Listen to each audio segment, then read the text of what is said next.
الحمد لله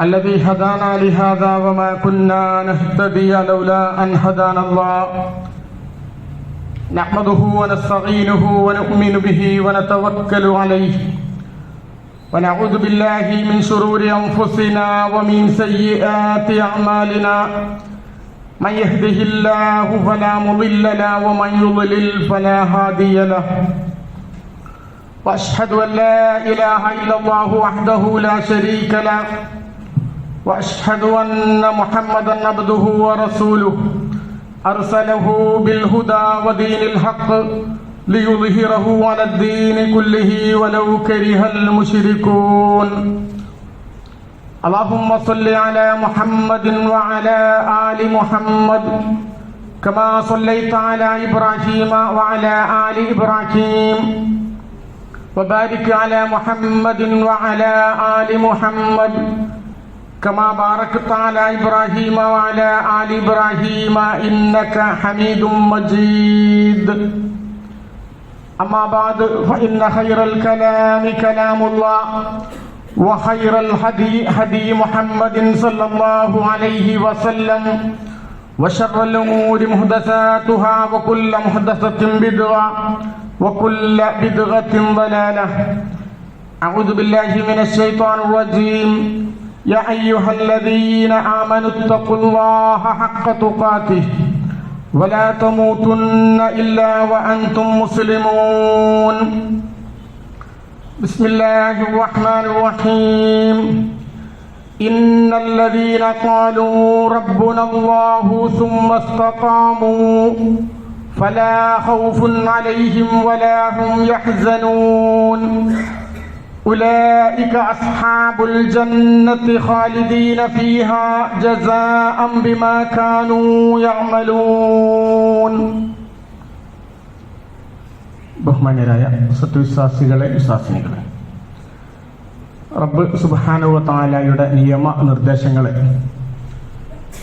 ജീവിതത്തിന്റെ എല്ലാ രഹസ്യവും പരസ്യവുമായ മേഖലകളിൽ പരമാവധി കാത്തുസൂക്ഷിച്ച് തഖ്വയോടുകൂടി ജീവിതം പരിശുദ്ധിപ്പെടുത്തി മുന്നോട്ട് പോകണമെന്ന് വസിയത്ത് നൽകുകയാണ്, ഉപദേശിക്കുകയാണ്. അള്ളാഹു നമുക്കതിനുള്ള തൗഫീക്ക് നൽകി അനുഗ്രഹിക്കുമാറാകട്ടെ. സഫിന്റെ ഇടയിൽ ഒഴിവുള്ളിടത്തേക്ക് കയറി നിന്നാൽ വരുന്ന ആളുകൾക്ക് ഒന്നുകൂടി സൗകര്യമാവും. കുറേ ആളുകൾ പിറകിലാണുള്ളത്. അൽഹംദുലില്ലാഹ്. അള്ളാഹുവിന്റെ അനുഗ്രഹം കൊണ്ട് ഭൂമി ലോകത്ത് വ്യത്യസ്തമായ പ്രതിസന്ധികളും പ്രയാസങ്ങളൊക്കെ കടന്നു പോകുമ്പോഴും നമ്മൾ വളരെ സുരക്ഷിതരാണ്, ഒരുപാട് സൗഭാഗ്യങ്ങളിലൂടെ കടന്നു പോകുന്നവരാണ്. ആ സൗഭാഗ്യത്തിന്റെ ഒന്നും കണക്ക് നോക്കാനോ അത് ആസ്വദിക്കാനോ ഒന്നും പലപ്പോഴും നമുക്ക് സമയം കിട്ടാറില്ല. ആദർശപരമായി, ആത്മീയമായി, വിശ്വാസപരമായി ഒക്കെ യഥാർത്ഥമായ തൗഹീദിന്റെ ലജ്ജത്ത്, അതിന്റെ മാധുര്യമൊക്കെ ആസ്വദിക്കുന്നിടത്ത് കഴിഞ്ഞ പഴയ തലമുറയെ അപേക്ഷിച്ച് വളർന്നു വരുന്ന പുതിയ തലമുറകളും മുമ്പ് കാലത്ത് ആസ്വദിച്ചിരുന്ന ആളുകൾ പോലും ഒരു അപകർഷതാബോധത്തിലേക്കൊക്കെ പോയിക്കൊണ്ടിരിക്കുന്ന ഒരു സമയത്താണ്. ലോകത്ത് പശ്ചിമേഷ്യ ഒരു യുദ്ധത്തിന്റെ കരിനിഴൽ അവിടെ മാത്രമല്ല പ്രതിസന്ധികൾ ഉണ്ടാക്കിക്കൊണ്ടിരിക്കുന്നത്. ലോകത്തിന്റെ മുക്കുമൂലകളിൽ അതിന്റെ പ്രതിസന്ധികൾ അലയടിച്ചു കൊണ്ടിരിക്കുകയാണ്. അപ്പോഴും നമ്മുടെ സമൂഹം, നമ്മുടെ യുവത എവിടെയോ നടക്കുന്ന വേൾഡ് കപ്പിന്റെ പേരിൽ തമ്മിൽ തല്ലിക്കൊണ്ടിരിക്കുകയാണ്. വേദനിപ്പിക്കുന്ന കണക്കുകൾ പുറത്തു വന്നുകൊണ്ടിരിക്കുന്നു. ഒരു രാജ്യം വേൾഡ് കപ്പിൽ കളിച്ചുകൊണ്ടിരിക്കുന്ന ഒരു രാജ്യം, ആ രാജ്യത്തിന്റെ ആവേശത്തിന് വേണ്ടി ചെലവഴിക്കുന്ന സമ്പത്തിനേക്കാളേറെ ഇക്കേരളത്തിൽ ആ രാജ്യത്തിന് വേണ്ടി ചെലവഴിച്ചു കൊണ്ടിരിക്കുന്നു എന്നുള്ള ഞെട്ടിപ്പിക്കുന്ന കണക്കുകൾ. ഇതിനിടയിൽ നിന്നുകൊണ്ടാണ് ഒരു വിശ്വാസി എന്നുള്ള നിലക്ക് വിനോദത്തെയും ബിസിനസിനെയും ആദർശത്തെയും ഒക്കെ നമ്മൾ വിലയിരുത്തേണ്ടത്. മറ്റൊരു രാജ്യത്തിനും കൊടുക്കാത്ത, ഒരു ഇസ്ലാമിക രാജ്യത്ത് പോലും ഇല്ലാത്ത വളരെ സ്വസ്ഥമായ സമാധാനപരമായ ജീവിതവും സൗകര്യങ്ങളും അല്ലാഹു സുബ്ഹാനഹു വ തആല നമുക്ക് ഏർപ്പെടുത്തി തന്നു. മറ്റാർക്കും കിട്ടാത്ത ആനുകൂല്യങ്ങളും ആരോഗ്യവും ആദർശപരമായ ഏതും തെരഞ്ഞെടുക്കാനുള്ള സ്വാതന്ത്ര്യവും പലരും മാറി നിൽക്കുമ്പോഴും നമ്മെ അല്ലാഹു സുബ്ഹാനഹു വ തആല യഥാർത്ഥ അഹ്ലുസുന്നയുടെ തൗഹീദിന്റെ ആശയ ആദർശത്തിൽ ഉറപ്പിച്ചു നിർത്തി. ഇവിടൊക്കെ നിന്ന് അല്ലാഹുവിനോടുള്ള കടമകളും കടപ്പാടുകളും ഒന്ന് വിലയിരുത്തുമ്പോൾ നമ്മൾ എവിടൊക്കെയോ വഴി തെറ്റിപ്പോയിട്ടുണ്ടോ? കഴിഞ്ഞ കാലത്തുണ്ടായിരുന്ന ആ മാധുര്യം നമുക്ക് നഷ്ടപ്പെട്ടിട്ടുണ്ടോ എന്നുള്ള ഒരു തോന്നലുകൾ ഉണ്ടാവുകയാണ് നമ്മുടെ ജീവിതത്തിൽ. കിട്ടിയതിൽ വെച്ച് ഏറ്റവും ഉന്നതമായ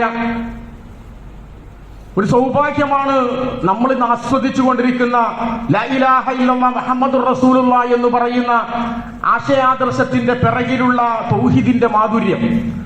ഇസ്ലാമിനെ വിമർശിക്കാൻ വേണ്ടി ലോകം മുഴുവൻ ചുറ്റി സഞ്ചരിക്കുന്നവർ, അവർ പോലും എക്സ് മുസ്ലിം എന്നുള്ള പേരിലാണ് ലോകത്ത് അറിയപ്പെടാൻ ശ്രമിക്കുന്നത്. ഞാനൊരു പഴയ മുസ്ലിം ആയിരുന്നു എന്ന് പറഞ്ഞുകൊണ്ട് ലോകത്തിന്റെ മുന്നിൽ പ്രചരിപ്പിക്കാനാണ് അവരുടെ താല്പര്യം. അവിടെയാണ് നമ്മൾ ഞാനൊരു മുസ്ലിമാണ്, ഞാനൊരു മുവഹിദാണ്, ഞാനൊരു മുജാഹിദാണ് എന്ന് പറയുന്നതിൽ അപകർഷതാബോധത്തോടു കൂടി സമൂഹത്തിന്റെ മര്യാദകളും മാന്യതയും മതേതരത്വവും സാംസ്കാരിക ബോധവും ഒക്കെ നിലനിർത്താൻ വേണ്ടി ഞാനൊന്നുമല്ല എന്ന് പറയാനുള്ള താല്പര്യത്തിലേക്ക് സമൂഹത്തിന്റെ യുവതലമുറ മാറിക്കൊണ്ടിരിക്കുന്നത്. ഇവിടെയാണ് ആദർശത്തിന്റെ മാധുര്യം എന്താണെന്ന് നമ്മൾ തിരിച്ചറിയേണ്ടത്. പലപ്പോഴും പഴകിപ്പിടിച്ച, കേൾക്കാൻ ഇഷ്ടമില്ലാത്ത, എപ്പോഴും കേട്ട് വെറുപ്പും അറപ്പുമായി മാറിയിരിക്കുന്ന ഒരു ആദർശമല്ല ലാ ഇലാഹ ഇല്ലല്ലാഹ്.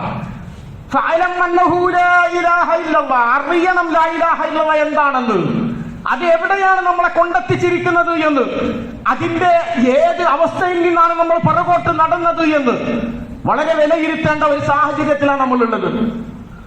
ആ ഒരു ലാ ഇലാഹ ഇല്ലല്ലാഹയിലുള്ള കൃത്യമായ വിശ്വാസത്തിന്റെ പേരിലാണ് ലോകത്തിന്റെ നാനാഭാഗത്ത് വിശ്വാസികളായ ആളുകൾ പീഡനത്തിന് വിധേയമായി കൊണ്ടിരിക്കുന്നത്. നമുക്ക് അങ്ങനെ ഒരു പ്രശ്നമൊന്നും കാര്യമായ രീതിയിൽ ഏറ്റിട്ടില്ല. റോഹിംഗ്യൻ മുസ്ലിങ്ങൾ ഇന്ന് വന്ന റിപ്പോർട്ടിൽ നമ്മൾ കണ്ടു, 500 ആളുകൾ അഭയാർത്ഥികളായി പോകുന്ന ആളുകൾ സമുദ്രത്തിൽ മരണപ്പെട്ടിരിക്കുകയാണ്. പീഡനത്തിന്റെ പ്രയാസത്തിന്റെ ഒരു ചിത്രം പോലും, ഒരു നേർക്കാഴ്ചകൾ പോലും ലോകമറിയാതെ മുസ്ലിങ്ങൾ പീഡിപ്പിക്കപ്പെട്ടുകൊണ്ടിരിക്കുകയാണ് ലോകത്തിന്റെ നാനാഭാഗത്ത്. ഇവിടെയൊക്കെ ലാ ഇലാഹ ഇല്ലല്ലാഹയുടെ യഥാർത്ഥ വിശ്വാസികളായി കഴിഞ്ഞു പോകാൻ സൗഭാഗ്യം കിട്ടിയിട്ട് അതൊന്ന് മുറുകെ പിടിക്കാനും അതിലൊന്ന് ഉറച്ചു നിൽക്കാനും നമുക്ക് സാധിച്ചിട്ടില്ലെങ്കിൽ നമ്മൾ വലിയ പരാജിതരായി മാറും. ഞാൻ മുസ്ലിമാണെന്ന് കൃത്യമായിട്ട് പ്രഖ്യാപിക്കാനും അതിൽ ഉറച്ചു നിൽക്കാനുമുള്ള ഒരു ബോധമാണ് യഥാർത്ഥത്തിൽ നമുക്ക് ഉണ്ടാകേണ്ട വലിയൊരു സംസ്കരണം. ഇതല്ലദീന ഖാലു റബ്ബുനല്ലാഹ്, അല്ലാഹുവാണ് എന്റെ റബ്ബ് എന്ന് പ്രഖ്യാപിച്ച ഒരുത്തൻ, സുമ്മസ്തഖാമു, പിന്നെ ഇസ്തിഖാമത്തുണ്ടായാൽ നിലപാടെടുത്ത് ഉറച്ചു നിന്നു. അവന്റെ ഏത് രാഷ്ട്രീയത്തിലും അവന്റെ സാമൂഹിക ബന്ധത്തിലും അവന്റെ എല്ലാ ഇടപാടിലും ഇസ്തിഖാമത്ത് എവിടെ ആയിരിക്കണം? ലാ ഇലാഹ ഇല്ലല്ലാഹ്. ആ ലാ ഇലാഹ ഇല്ലല്ലാഹയെ കുറിച്ചുള്ള ഒരു അപകർഷത ബോധം നമുക്ക് ഉണ്ടാകാൻ പാടില്ല. ഇബ്രാഹിം നബി അലൈഹിസ്സലാത്തു വസ്സലാം ആ ലാ ഇലാഹ ഇല്ലല്ലാഹ്ക്ക് വേണ്ടി പ്രബോധനം ചെയ്ത ഒരു വലിയ പ്രസ്ഥാനമായിരുന്നു. 96 സ്ഥലത്ത് പരിശുദ്ധ ഖുർആൻ ഇബ്രാഹിം നബിയുടെ പേര് പറഞ്ഞിട്ട് അദ്ദേഹം ആ ആദർശത്തിന് വേണ്ടി സഹിച്ച ത്യാഗത്തെ കുറിച്ച് പരിചയപ്പെടുത്തുമ്പോ ഒരൊറ്റ ഭാഗം അല്ലാഹു മാറ്റിവെക്കുകയാണ്. ആദർശശുദ്ധിയില്ലാത്ത പിതാവിന് വേണ്ടി പ്രാർത്ഥിക്കുമെന്ന് പറഞ്ഞ ഭാഗമാണ് ആ മാറ്റിവെച്ചത്. ഖലീലുള്ള എന്ന ഏറ്റവും അടുത്ത മിത്രം എന്ന് പറഞ്ഞ അള്ളാഹുവിന്റെ ഏറ്റവും അടുത്ത് റസൂൽ സല്ലല്ലാഹു അലൈഹി വസല്ലം തങ്ങൾ മിറാജിന്റെ രാത്രിയിൽ പോലും കണ്ട പ്രവാചകൻ ഇബ്രാഹിം നബിയായിരുന്നു. പക്ഷേ ഇഷ്ടപ്പെട്ട് തന്റെ പിതാവിന് ഇതൊന്ന് വാങ്ങിക്കൊടുക്കണമെന്ന ആഗ്രഹത്തോടു കൂടി പ്രവർത്തിച്ച ആ പിതാവിന്, ആ പ്രവാചകന് വാങ്ങിക്കൊടുക്കാൻ കഴിഞ്ഞിട്ടില്ല. സ്വന്തം മക്കൾക്ക് വേണ്ടിയും ഭാര്യമാർക്ക് വേണ്ടിയും ഒക്കെ പ്രവർത്തിച്ച ആളുകൾക്ക് അത് വാങ്ങിക്കൊടുക്കാൻ കഴിഞ്ഞിട്ടില്ല. വിശ്വാസി സമൂഹത്തെ ബോധ്യപ്പെടുത്തുന്ന ചരിത്രം നമുക്കറിയാം. അല്ലാഹു സുബ്ഹാനഹു വ തആല പറയുന്നുണ്ട്, സത്യനിഷേധികളായ ആളുകൾക്ക് ഉപമ പറയാൻ ഒരുപാട് ആളുകളെ ചരിത്രത്തിൽ നമുക്ക് വായിക്കാൻ പറ്റും. ഫിർഔനെ പരിചയപ്പെടുത്താം, ഹാമാനെ പരിചയപ്പെടുത്താം, ഖാറൂനെ പരിചയപ്പെടുത്താം. അവരെയൊക്കെ കുറിച്ച് കൃത്യമായി ഖുർആൻ പറഞ്ഞ ചരിത്രമുണ്ട്. അതൊക്കെ മാറ്റിവെച്ചിട്ട് അള്ളാഹു തെരഞ്ഞെടുത്തത് നമ്മെ ബോധിപ്പിക്കാൻ വേണ്ടിയിട്ട് 1000 കൊല്ലം ഇല്ലാ 50 ആമ 50 അടിച്ച് 950 കൊല്ലക്കാലം അള്ളാഹുവിനെ പരിചയപ്പെടുത്തിയ ലാ ഇലാഹ ഇല്ലല്ലാഹ് പറഞ്ഞ പ്രവാചകന്മാരുടെ ഭാര്യമാരെയാണ് നമുക്ക് നരകത്തിന്റെ അവകാശികളായി പരിചയപ്പെടുത്തിയത്.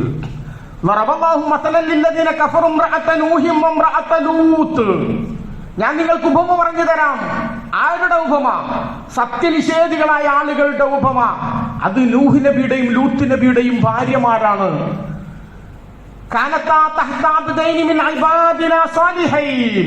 എന്റെ നല്ല സാലിഹീങ്ങളായ, എന്റെ പ്രബോധനത്തിന് ഞാൻ തെരഞ്ഞെടുത്ത പ്രവാചകന്മാരുടെ കീഴിലായിരുന്നു അവരുണ്ടായിരുന്നത്. അവരുടെ ഭാര്യമാരായിരുന്നു.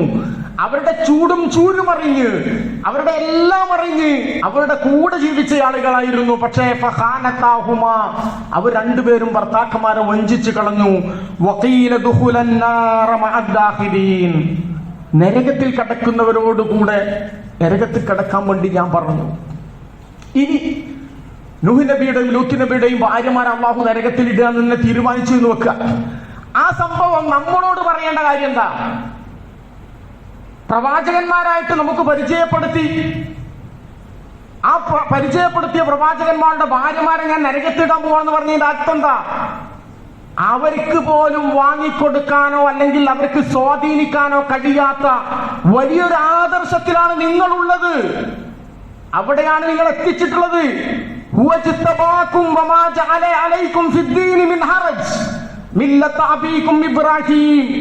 ഇത് ഇബ്രാഹിമി മില്ലത്താണ്. അള്ളാഹുവാണ് നമ്മെ അതിന് തെരഞ്ഞെടുത്തത്. മറ്റൊരാൾക്കും ആ തെരഞ്ഞെടുപ്പ് സാധ്യമേ അല്ല. എന്നിട്ട് നരകത്തിലുള്ള രണ്ടാളുകളെ പരിചയപ്പെടുത്തിയിട്ട് പിന്നെ അള്ളാഹു സുബ്ഹാനഹു വ തആല സ്വർഗത്തിലുള്ള രണ്ടാൾക്കാരെ പരിചയപ്പെടുത്തുകയാണ്. രണ്ടും പ്രത്യേകം മനസ്സിലാക്കണം, സ്ത്രീകളെയാണ് പരിചയപ്പെടുത്തുന്നത്. ഏറ്റവും സുഖലോലുപതയോടുകൂടി ജീവിച്ച, ഫിർഔനിന്റെ ഭാര്യയായി ജീവിച്ച ആസിയ ബീവിനെയാണ് സ്വർഗത്തിന്റെ അവകാശിയായിട്ട് പരിചയപ്പെടുന്നത്. എന്തുകൊണ്ട്? അവരതിനു മാത്രം ഈ ആദർശത്തിന്, ആശയത്തിന് വേണ്ടി കഠിനാധ്വാനം ചെയ്തിട്ടുണ്ട്. ആ അധ്വാനത്തിന്റെ തിക്തഫലം കൃത്യമായിട്ടും ഉമ്മത്ത് മുഹമ്മദ് സല്ലല്ലാഹു അലൈഹി വസല്ലം തങ്ങളുടെ ഉമ്മത്തിനെ ബോധ്യപ്പെടുത്തുകയാണ്. വളറബല്ലാഹു മസലൻ ലില്ലദീന ആമനു ഇംറഅത ഫിർഔൻ. ഫിർഔനിന്റെ ഭാര്യയെയാണ് സത്യവിശ്വാസികളായ, സ്വർഗം പ്രതീക്ഷിക്കുന്ന, അതിലേക്ക് വഴി നടക്കണമെന്ന് ആഗ്രഹിക്കുന്ന, അതിനു വേണ്ടി പണിയെടുക്കുന്ന ആളുകൾക്ക് ഞാൻ ഉപമയായി പറഞ്ഞു തരുന്നത്. അവർക്ക് ഭൂമി ലോകത്ത് വലിയ സൗകര്യങ്ങളോട് കൂടി ജീവിക്കാനുള്ള അവസരം ഉണ്ടായിട്ട് സ്വന്തം ഭർത്താവിനെ പോലും അവഗണിച്ചുകൊണ്ട് അവർ പറഞ്ഞത് ശരിയല്ല എന്ന് ബോധ്യപ്പെട്ട് അതിന്റെ പിന്നിലുണ്ടാകുന്ന എല്ലാ പീഡനങ്ങളും പ്രയാസങ്ങളും കൃത്യമായി വിലയിരുത്തി കൊണ്ട് തന്നെ അള്ളാഹുവിലേക്ക്, ഏകവിശ്വാസത്തിലേക്ക് കടന്നു വന്നു. അവർ പ്രാർത്ഥിച്ച പ്രാർത്ഥന പോലും അള്ളാഹു എടുത്തു പറഞ്ഞു. ഇത് ഖാലത്ത് റബ്ബി ബിനിലി ഇൻദക ബൈതൻ ഫിൽ ജന്ന വനജ്ജിനി മിൻ ഫിർഔന വഅമലിഹി വനജ്ജിനി മിനൽ ഖൗമിൽ ളാലിമീൻ. പടച്ചോനെ, ഈ ദുൽമ ചെയ്യുന്ന അക്രമികളിൽ നിന്ന് നീ എന്നെ രക്ഷപ്പെടുത്തി സ്വർഗത്തിനൊരിടം, ഒരു വീട് എനിക്ക് വേണ്ടി നൽകണേ എന്ന് പീഡനത്തിന് വിധേയമായപ്പോൾ പ്രാർത്ഥിച്ച ആസിയ ബീവിയുടെ, ഫിർഔനിന്റെ ഭാര്യയുടെ പ്രാർത്ഥന ശ്രദ്ധേയമാണ്. നമ്മൾ അഭിമാനത്തോടു കൂടി ലാ ഇലാഹ ഇല്ലല്ലാഹയുടെ പേരിൽ പീഡനം സഹിച്ചു മരിക്കുന്ന ആളുകൾ, നമുക്ക് അവരോടുള്ളത് ബഹുമാനമാണ്, ആദരവാണ്. കാരണം അവർ ഉറച്ച വിശ്വാസത്തിലാണ് മരിക്കുന്നതെങ്കിൽ അള്ളാഹു തെരഞ്ഞെടുത്തതാണ്. ആസിയ ബീവിയെ തെരഞ്ഞെടുത്തതുപോലെ അത് ഉൾക്കൊള്ളാനുള്ള ഒരു മാനസികാവസ്ഥ, അതാണ് യഥാർത്ഥത്തിൽ തൗഹീദിന്റെ ലദ്ദത്ത് എന്ന് പറയുന്നത്. എവിടെയെങ്കിലും ചെറിയൊരു അസ്വസ്ഥതകൾ ഉണ്ടാവുമ്പോഴേക്ക് എല്ലാം പൂട്ടിവെച്ച്, എല്ലാം ഒതുക്കി വെച്ചിട്ട് നമ്മൾ ഈ സമൂഹത്തിന്റെ കൂടെ ജീവിക്കേണ്ടതാണ്. ഇവിടെ ഉറക്കെ പറയാൻ പാടില്ല. ഇവിടെ എന്റെ ആശയത്തെ, എന്റെ ആചാരത്തെ, എന്റെ അനുഷ്ഠാനത്തെ, ഭക്ഷണമായാലും വസ്ത്രമാണെങ്കിലും ആദർശമാണെങ്കിലും അത് ഉറക്കെ പറയാൻ ആ പേടിയോടുകൂടി കഴിയുന്ന ആളുകൾക്ക് ആദർശപരമായി സ്വർഗത്തിലേക്ക് തെരഞ്ഞെടുത്ത ഒരാളെ പരിചയപ്പെടുത്തുമ്പോ, ഇന്ന് ഇന്ത്യയിലോ മറ്റേതെങ്കിലും രാജ്യത്തോ ഇസ്ലാമിക വിരുദ്ധർ എന്തെല്ലാം രീതിയിൽ പീഡിപ്പിക്കുന്നോ അതിലേറെ മാരകമായ പീഡനത്തിന് വിധേയമായിട്ടാണ് അവർ മരിച്ചുപോയത് എന്ന് ഈ ആയത്തിന്റെ വിശദീകരണത്തിൽ ഹദീസുകളിലും ചരിത്രത്തിലും നമുക്ക് കാണാൻ സാധിക്കും. മൃഗീയമെന്ന് പറയുന്നതിനപ്പുറമുള്ള പീഡനം. ആരാ മുന്നിൽ നിൽക്കുന്നത്? സ്വന്തം രാജാവും ഭർത്താവുമായ ആള് സ്വന്തം കിങ്കരന്മാരെ കൊണ്ട് പ്രവർത്തിപ്പിക്കുന്നു. ഇതൊക്കെ ഈ ചരിത്രത്തിലൂടെ കടന്നുപോയവരാണ്. ചരിത്രം ഒന്നുകൂടി പിറകോട്ട് വന്നു. റസൂലുള്ളാഹി സ്വല്ലല്ലാഹു അലൈഹി വസല്ലം തങ്ങൾ, നമുക്കറിയാം, ഈ ലോകത്ത് മനുഷ്യരിൽ ഏറ്റവും ഉത്കൃഷ്ടമായി അള്ളാഹു തെരഞ്ഞെടുത്ത വ്യക്തിത്വമാണ്. ലാ ഇലാഹ ഇല്ലല്ലാഹ് പ്രബോധന മേഖലയിൽ പ്രവാചകനെ പോലെ പ്രസക്തമായ മറ്റൊരു മനുഷ്യനില്ല. അള്ളാഹുവിന്റെ അടുക്കൽ റസൂൽ സല്ലല്ലാഹു അലൈഹി വസല്ലം തങ്ങൾക്ക് വാങ്ങിക്കൊടുക്കാൻ സാധിച്ചിരുന്നെങ്കിൽ, എന്തെങ്കിലുമൊക്കെ ചെയ്യാൻ സാധിച്ചിരുന്നെങ്കിൽ വാങ്ങിക്കൊടുക്കുമായിരുന്നു അബൂ താലിബിന്. മുത്താപ്പയാണ്. ആ മുത്താപ്പ ചില്ലറക്കാരനല്ല. റസൂൽ സല്ലല്ലാഹു അലൈഹി വസല്ലം തങ്ങളുടെ പ്രബോധനത്തിന് നേതൃത്വം കൊടുക്കുക പോലും ചെയ്തിരുന്ന, അതിന് സംരക്ഷണം കൊടുത്തിരുന്ന, ചെറുപ്പം മുതൽ സംരക്ഷകരായി മാറിയ ഖദീജ റളിയല്ലാഹു തആല അൻഹയുടെ കൂടെ കച്ചവടത്തിന്റെ നേതൃത്വം ഏറ്റെടുക്കാൻ വേണ്ടി ചുമതലപ്പെടുത്തിയ ഖദീജ റളിയല്ലാഹു തആല അൻഹയെ പ്രവാചകന് വിവാഹം കഴിക്കാൻ വേണ്ടി കാർമ്മികത്വം വഹിച്ച അബൂലഹബ് എപ്പോഴൊക്കെ ഇസ്ലാമിനെതിരെ ഉറഞ്ഞു തുള്ളുന്നുണ്ടോ അവിടെയൊക്കെ ഒരു പരിചയായി മാറിയ അബൂ താലിബ് അള്ളാഹുവിന്റെ റസൂലിന് വല്ലാത്ത ഇഷ്ടമായിരുന്നു മുത്താപ്പയോട്. എങ്ങനെയെങ്കിലും ഒന്ന് മതത്തിലേക്ക് ചേർക്കാൻ വേണ്ടി പല ശ്രമവും നടത്തി. വഴിതെറ്റി പോകുന്നയാളല്ല. സ്വന്തം മകൻ മുഹമ്മദ് സല്ലല്ലാഹു അലൈഹി വസല്ലം തങ്ങളുടെ 6 വർഷത്തെ കൃത്യമായ പ്രബോധനത്തെ കുറിച്ച് നല്ല നിരീക്ഷണം നടത്തി. എല്ലാം കേട്ടു മനസ്സിലാക്കി ഇത് സത്യമാണെന്ന് കൃത്യമായും ബോധ്യപ്പെടുകയും തന്റെ ശൈലിയിൽ അബൂ താലിബ് പറയാറുണ്ടായിരുന്നു, വലഖദ് അലിംതു ബി അന്ന ദീന മുഹമ്മദിൻ മിൻ ഖൈരി അദിയാനിൽ ബരിയത്തി ദീന. എനിക്കറിയാം എന്റെ മകൻ മുഹമ്മദിന്റെ മതമാണ് മറ്റു മതത്തെക്കാൾ ഏറ്റവും നന്മയുള്ളത്. പക്ഷെ മരണം ആസന്നമായ സമയത്ത് മക്കയിലെ പ്രമാണിമാരായ മുഴുവൻ ആളുകളുടെയും മുമ്പിൽ വെച്ച് അല്ലാഹുവിന്റെ റസൂൽ സല്ലല്ലാഹു അലൈഹി വസല്ലം തങ്ങൾ അവസാനത്തെ ഒരു പരിശ്രമം നടത്തി നോക്കി. ഖൂലൂ ലാ ഇലാഹ ഇല്ലല്ലാഹ്. മുത്താപ്പെ, ഒരു ലാ ഇലാഹ ഇല്ലല്ലാഹ് പറയൂ, എനിക്ക് അള്ളാഹുവിനോടൊന്ന് പറഞ്ഞു നോക്കാലോ. ഇല്ല. മുമ്പിൽ കണ്ട ആളുകളുടെ മുഖം കണ്ടിട്ട് വഅലാ മില്ലത്തി അബ്ദുൽ മുത്തലിബ് എന്ന് പറഞ്ഞു മരണപ്പെട്ടു പോയി. എത്ര വേദനയോടുകൂടിയാണ് അള്ളാഹുവിന്റെ റസൂൽ സല്ലല്ലാഹു അലൈഹി വസല്ലം തങ്ങൾ മുത്താപ്പയുടെ മരണത്തിന് ശേഷം അവിടുന്ന് പുറത്തിറങ്ങി വരുന്ന കണ്ണീരൊലിപ്പിച്ചിറങ്ങി വരികയാണ്. അപ്പോഴാണ് ജിബ്രീൽ അലൈഹിസ്സലാത്തു വസ്സലാം വന്ന് ഇറങ്ങി ഒരു ആയത്ത് പഠിപ്പിക്കുന്നത് റസൂലുള്ളാഹിനെ. നമ്മളൊക്കെ നെറ്റിയിൽ എഴുതി വെക്കേണ്ട ആയത്താണ്. ഇന്നക ലാ തഹ്ദീ മൻ അഹ്ബബ്ത വലാകിന്നല്ലാഹ യഹ്ദീ മൻ യശാ. നബിയേ, താങ്കൾ ഉദ്ദേശിച്ചവരെയല്ല ഹിദായത്താക്കുന്നത്, അല്ലാഹു ഉദ്ദേശിച്ചവരെയാണ്. സുബ്ഹാനല്ലാഹ്. അല്ലാഹുവിന്റെ റസൂലിന് പോലും അതിലൊരു അവകാശമില്ല. ഇഷ്ടപ്പെട്ടുവന്ന് മതത്തിലേക്ക് ചേർക്കാൻ വേണ്ടി അവസാന സമയത്ത് പരാജയപ്പെട്ട് ഇറങ്ങി വരുമ്പോ അള്ളാഹ് ബോധ്യപ്പെടുത്താണ്, നിങ്ങൾ ഉദ്ദേശിച്ചവർക്കല്ല അള്ളാഹു ഹിദായത്ത് കൊടുക്കുന്നത്, അള്ളാഹു ഉദ്ദേശിച്ചവർക്കാണ്. ആ ഇബ്രാഹിം നബിക്ക് തിരഞ്ഞെടുക്കാൻ കഴിയാത്ത, ലൂത്ത് നബിക്കും നൂഹ് നബിക്കും തിരഞ്ഞെടുക്കാനോ അല്ലെങ്കിൽ ചേർക്കാനോ പറ്റാത്ത, അള്ളാഹുവിന്റെ റസൂലിന് പോലും ഒന്ന് കൂട്ടാൻ പറ്റാത്ത വലിയൊരു ആദർശമാണ് അള്ളാഹു നമുക്ക് നൽകിയത്. എന്തിന്റെ പേരിൽ? അള്ളാഹു നമ്മളെ തെരഞ്ഞെടുത്തതാ. അതിനോടുള്ളൊരു കടമയും കടപ്പാടും നമുക്കുണ്ട്. ആ ഉത്തരവാദിത്വം എന്ന് പറയുന്നത് സുമ്മസ്തഖാമു, ഇസ്തിഖാമത്തോടു കൂടി ജീവിക്കുക എന്നുള്ളതാണ്. ലാ ഇലാഹ ഇല്ലല്ലാഹ് അവന്റെ ജീവിതത്തിന്റെ ആണിക്കല്ലായി മാറണം, അത് അഭിമാനമായി മാറണം.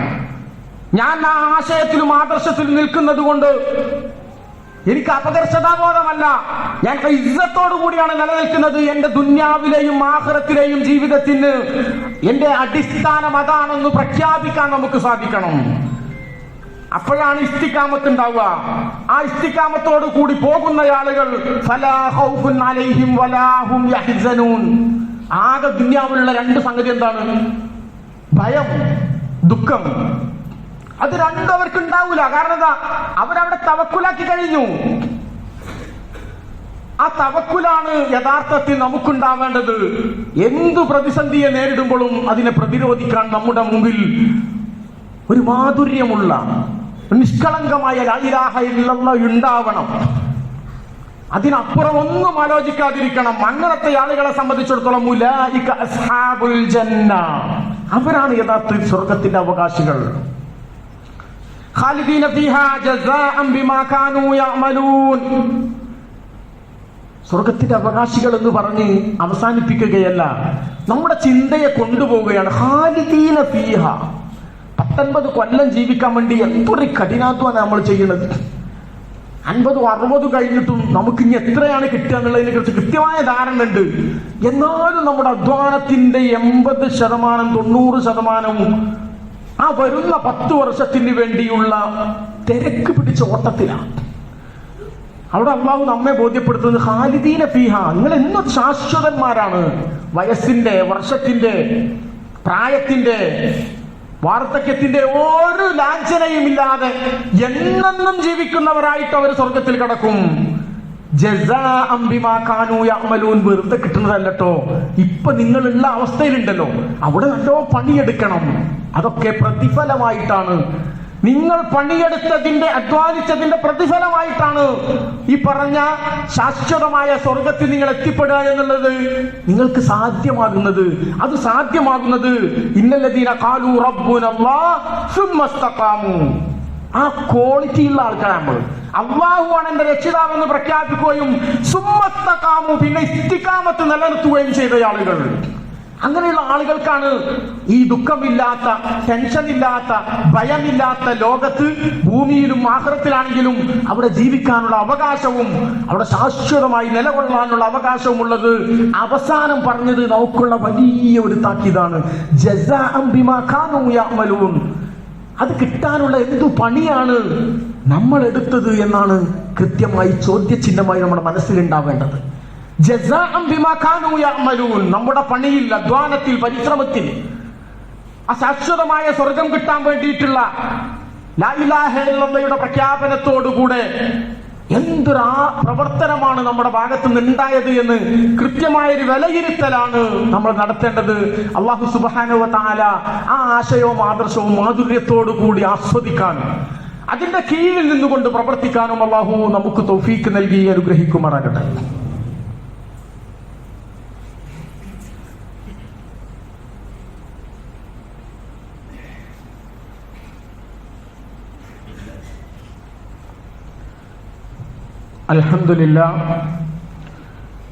അൽഹംദുലില്ലാഹി റബ്ബിൽ ആലമീൻ വൽ ആഖിബത്തു ലിൽ മുത്തഖീൻ വലാ ഉദ്വാന ഇല്ലാ അലൽ ളാലിമീൻ വസല്ലല്ലാഹു തആല വസല്ലമ അലാ മുഹമ്മദ് വഅലാ ആലിഹി വസഹ്ബിഹി അജ്മഈൻ. ഇത്തഖുല്ലാഹ ഇബാദല്ലാഹ്. അല്ലാഹുവിനെ കാത്തു സൂക്ഷിക്കണമെന്ന് ഒന്നുകൂടി ഓർമ്മപ്പെടുത്തുകയാണ്. സഹോദരങ്ങളെ, പറഞ്ഞു വന്നത് ആദർശത്തിലും വിശ്വാസത്തിലുമൊക്കെ കുടുംബപരമായോ അല്ലെങ്കിൽ സാമൂഹികമായോ ഒക്കെ നമ്മൾ എത്തിപ്പെട്ട ഈ തൗഹീദിന്റെ സന്ദേശവും അതിന്റെ മാധുര്യവും നഷ്ടപ്പെടാതെ നമ്മൾ ജീവിച്ചു പോകണം എന്നുള്ളത്. കുടുംബം കൊണ്ട്, കുടുംബ മഹിമ കൊണ്ട്, അധികാരങ്ങൾ കൊണ്ടൊന്നും നേടിയെടുക്കാൻ കഴിയാത്തതാണ്. നമ്മളുടെ കുടുംബത്തിൽ, നമ്മുടെ സമൂഹത്തിൽ, നമ്മുടെ പഞ്ചായത്തിൽ, നമ്മുടെ ഗ്രാമത്തിൽ നമ്മളെക്കാൾ എത്ര ഉന്നതരായ ആളുകളുണ്ട്.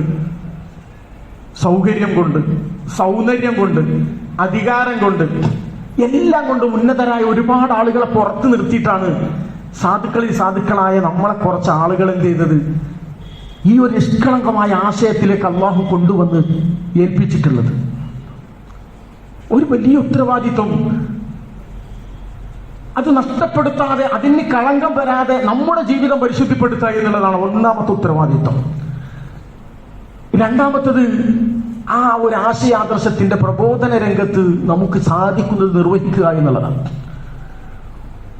മൂന്നാമത്തത്, അതിൽ നിലകൊണ്ടുകൊണ്ട് അല്ലാഹുവിന്റെ ചോദ്യങ്ങൾക്ക് ഉത്തരം പറയാൻ പറ്റുന്ന രീതിയിൽ തന്റെ സമ്പത്ത്, തന്റെ ആയുസ്, തന്റെ അധികാരം, തന്റെ സ്വാധീനം, ഇതെല്ലാം ഓരോ സെക്കൻഡുകളും അള്ളാഹുവിന്റെ മാർഗത്തിൽ എത്ര ചെലവഴിച്ചു എന്ന കൃത്യമായ ഒരു ധാരണ,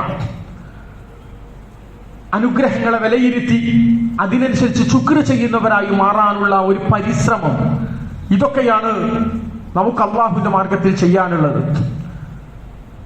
മറ്റു രാജ്യങ്ങളിൽ പീഡനങ്ങൾ അനുഭവിക്കുന്ന, പ്രയാസങ്ങൾ അനുഭവിക്കുന്ന, ദുരിതം അനുഭവിക്കുന്ന ആളുകളുടെ നേർക്കാഴ്ചകൾ കണ്ടുകൊണ്ടിരിക്കുന്ന നമുക്ക്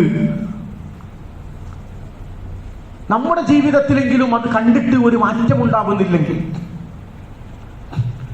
4 ചുമരുകൾക്കുള്ളിൽ ചുമരിനോട് ചാരിയിട്ട കട്ടിലിൽ കിടക്കുന്ന ഒരു രോഗിയെ സന്ദർശിച്ചു പോരുമ്പോഴും ആ ഒരു അവസ്ഥയില്ലാത്ത ഞാൻ അള്ളാഹുവിനോട് എത്ര കടമപ്പെട്ടവനാണ് എന്ന ഒരു തിരിച്ചറിവ്. പലരും മരണത്തിൽ നിന്ന്, മരണം മുഖാമുഖം കണ്ട് തിരിഞ്ഞു നടന്ന ആളുകളുണ്ട്. അള്ളാഹു തിരിച്ചു നടത്തിയവരുണ്ട്. ഇതാ ഈ ഒരു അവസ്ഥയിൽ ഞാൻ നിന്നെ കൊണ്ടെത്തിച്ചിട്ടുണ്ട്, ഇനിയും നീ പഴയ ജീവിതത്തിലേക്ക് നിന്നെ മടക്കി തന്നിരിക്കുകയാണ്. ഉറങ്ങിയിട്ട് എണീക്കുമ്പോ അള്ളാഹു നമ്മോട് കൃത്യമായിട്ട് പറയാൻ പറഞ്ഞു, അൽഹംദുലില്ലാഹില്ലദീ അഹ്യാനാ ബഅദമാ അമാതനാ വഇലൈഹി നുശൂർ.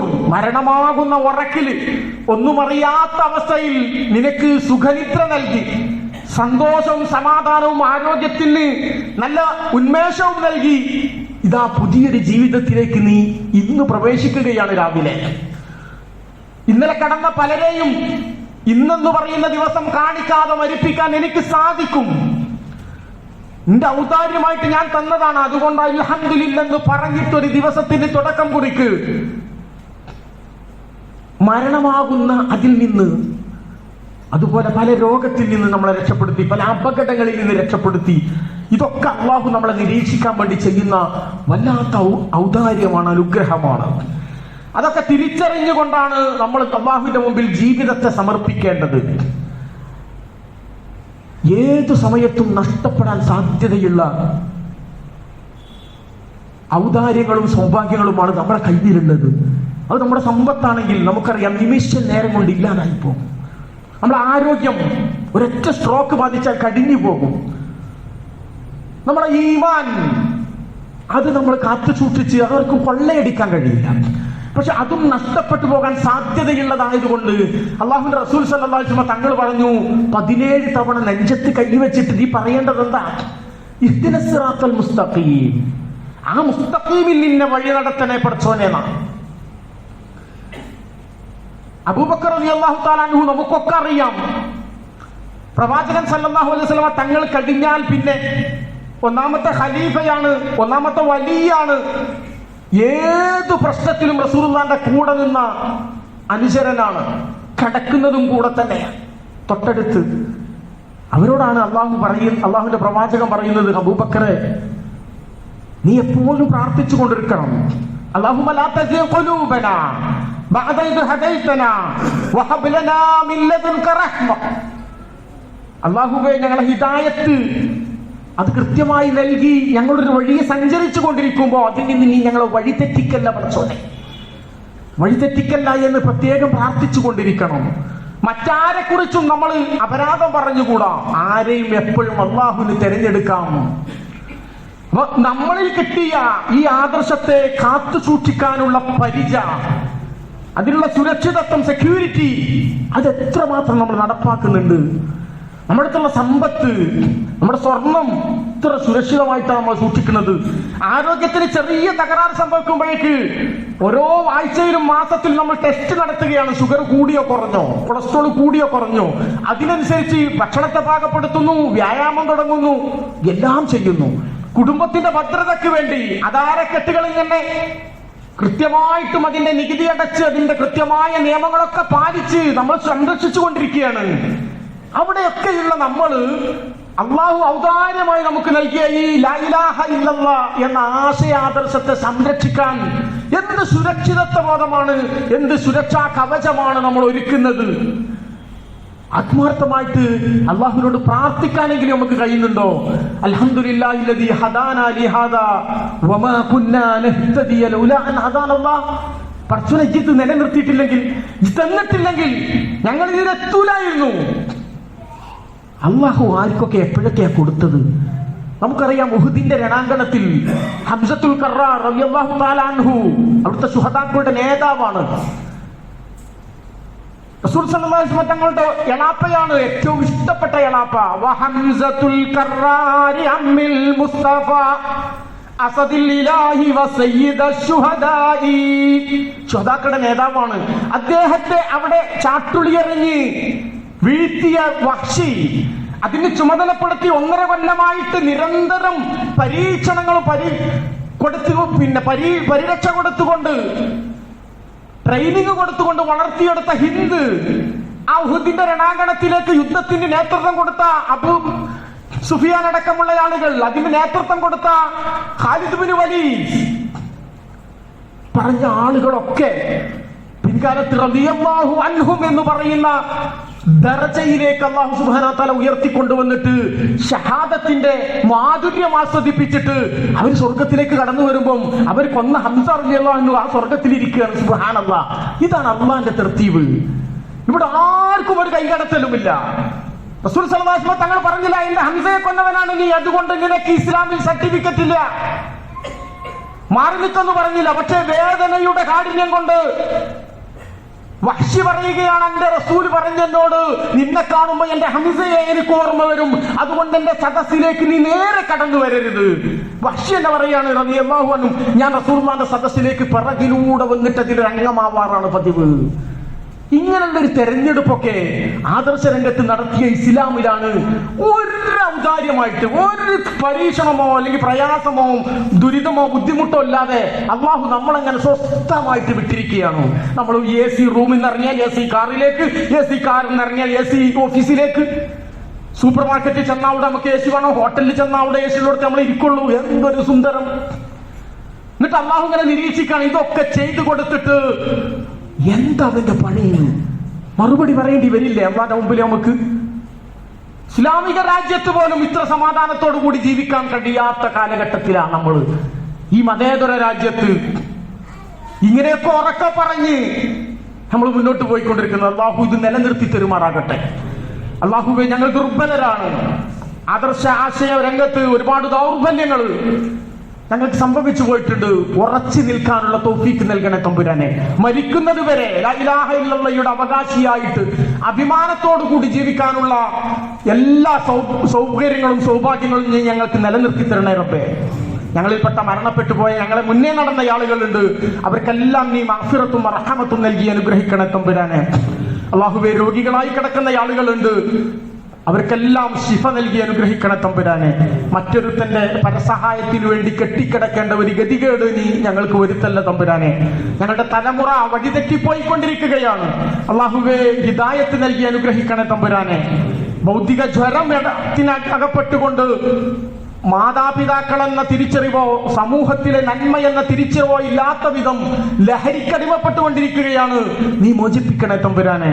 അള്ളാഹുവേ, ഞങ്ങളുടെ കുടുംബങ്ങളെയും ഞങ്ങളുടെ ബന്ധുക്കളെയും ഞങ്ങളുടെ നേതാക്കന്മാരെയും എല്ലാവർക്കും നല്ല ദീർഘവീക്ഷണത്തോടു കൂടി ആശയാദർശത്തിന്റെ പരിശുദ്ധിയോടുകൂടി ഇഖ്ലാസോടുകൂടി ജീവിക്കാനുള്ള തൗഫീക്ക് നൽകി അനുഗ്രഹിക്കണേ തമ്പുരാനെ. അല്ലാഹുമ്മ റബ്ബനാ വലംനാ അൻഫുസനാ വഇല്ലം തഗ്ഫിർ ലനാ വതർഹംനാ ലനകൂനന്ന മിനൽ ഖാസിരീൻ. അല്ലാഹുമ്മ റബ്ബനാ ഹബ് ലനാ മിൻ أزواجنا وذرياتنا قرة أعين واجعلنا للمتقين إماما.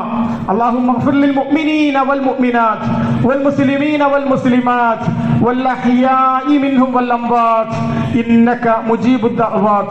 ربنا آتنا في الدنيا حسنة وفي الآخرة حسنة وقنا عذاب النار.